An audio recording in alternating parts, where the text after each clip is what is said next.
जय हिंद दोस्तों, स्वागत है आप सभी का आज की एक नई वीडियो में। दोस्तों आज की इस वीडियो में आप सभी के सामने क्लास 11th हिंदी विधान बुक के आलो आंधारी चैप्टर के क्वेश्चन आंसर लेकर के आ चुका हूं। एक एक क्वेश्चन का आंसर बहुत ही आसान तरीके से आप सभी को बताऊंगा, बस आप सभी लोग वीडियो में अंतिम तक जुड़े रहें। तो चलिए बिना देरी के वीडियो की शुरुआत करते हैं और एक एक क्वेश्चन का आंसर देख लेते हैं। ठीक है, तो पहला क्वेश्चन है कि पाठ के किन अंशों से समाज की यह सच्चाई उजागर होती है कि पुरुष के बिना स्त्री का कोई अस्तित्व नहीं है। क्या वर्तमान समय में स्त्रियों की इस सामाजिक स्थिति में कोई परिवर्तन आया है? तर्क सहित उत्तर दीजिए। अर्थात क्वेश्चन का मतलब ये है कि पाठ पढ़ते वक्त आपने कहाँ कहाँ पर ऐसा महसूस किया है कि भाई पुरुष के बिना समाज में स्त्री का कोई अस्तित्व नहीं होता है। ठीक है, और क्या वर्तमान समय में स्त्रियों की स्थिति में कुछ परिवर्तन हुआ भी है या आज भी स्त्रियों की स्थिति वैसी की वैसी ही बनी हुई है जैसे पहले थी। ठीक है, तो उत्तर में लिखेंगे कि प्रस्तुत पाठ में बेबी कौन है? राइटर हैं जो इसको लिखती हैं। ठीक है, तो लिखेंगे कि प्रस्तुत पाठ में बेबी को पति के बिना कई कष्ट सहने पड़े।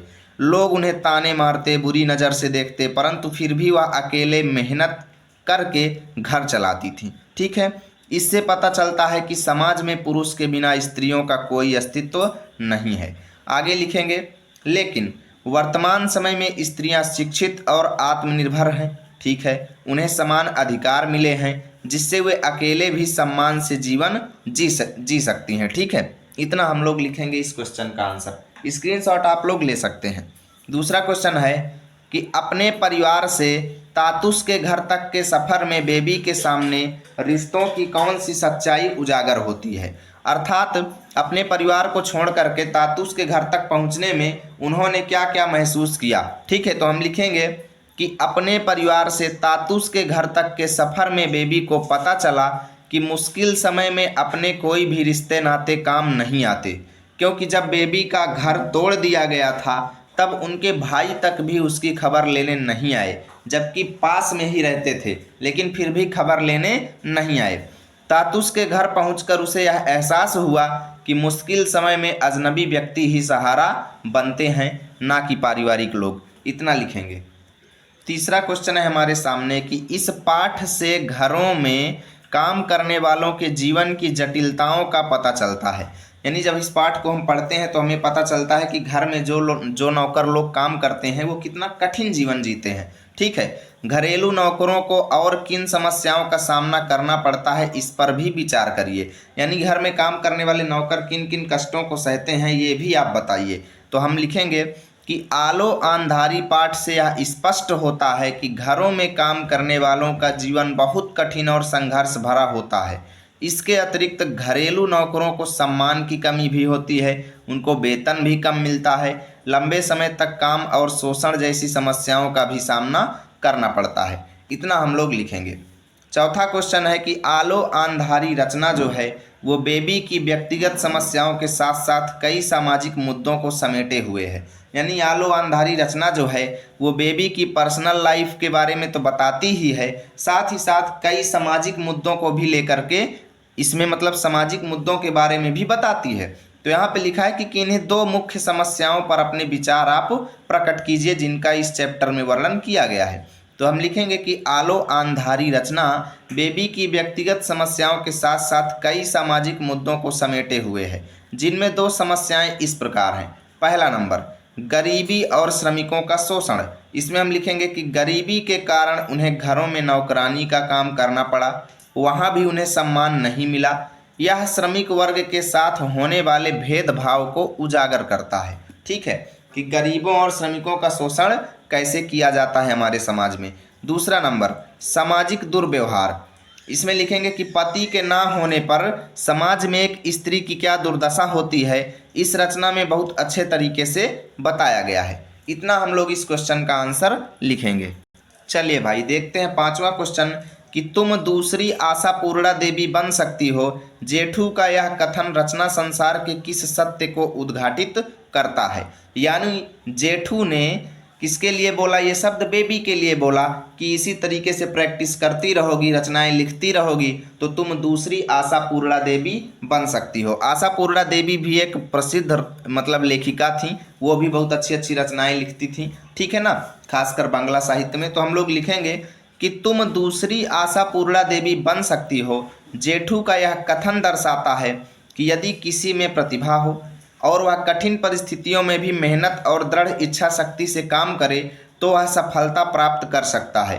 क्योंकि आशापूर्णा देवी एक प्रसिद्ध लेखिका थी जिन्होंने घरेलू कामकाज के साथ साथ लेखन में भी सफलता प्राप्त की थी। इतना हम लोग लिखेंगे। छठवां क्वेश्चन है कि बेबी की जिंदगी में तातुस का परिवार ना आया होता तो उसका जीवन कैसा होता? कल्पना करें और लिखें।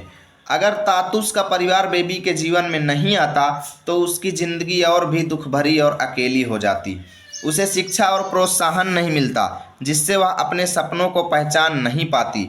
घरेलू अत्याचारों में वह दब कर रह जाती और बदलाव का अवसर खो देती। इतना हम लोग लिखेंगे।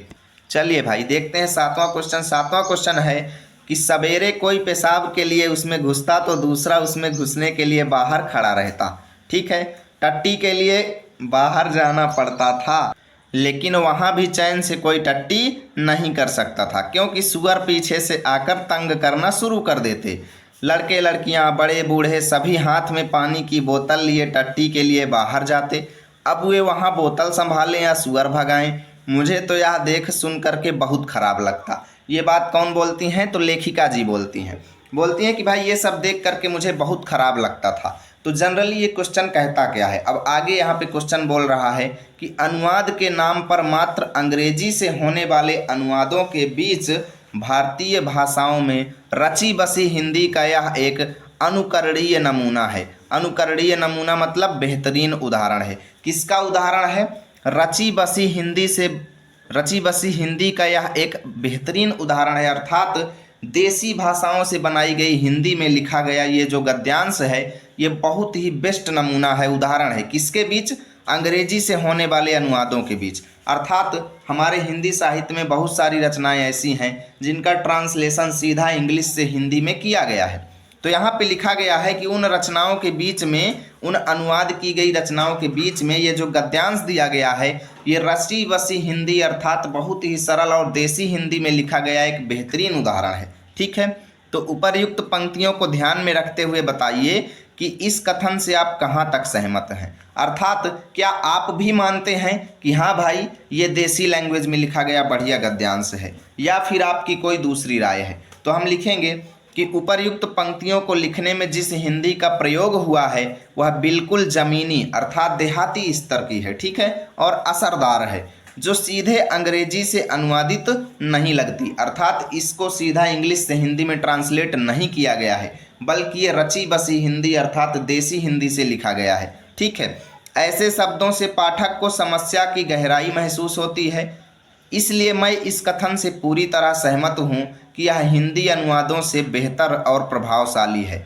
ठीक है, कि यह अंग्रेजी अनुवादों से बेहतर और प्रभावशाली है। ठीक है, अंग्रेजी से हिंदी में किए गए अनुवादों से ये बेहतर भी है और प्रभावशाली भी है, ऐसे आप लोग लिखेंगे। ठीक है, तो यहाँ से आपका ये चैप्टर खत्म हुआ।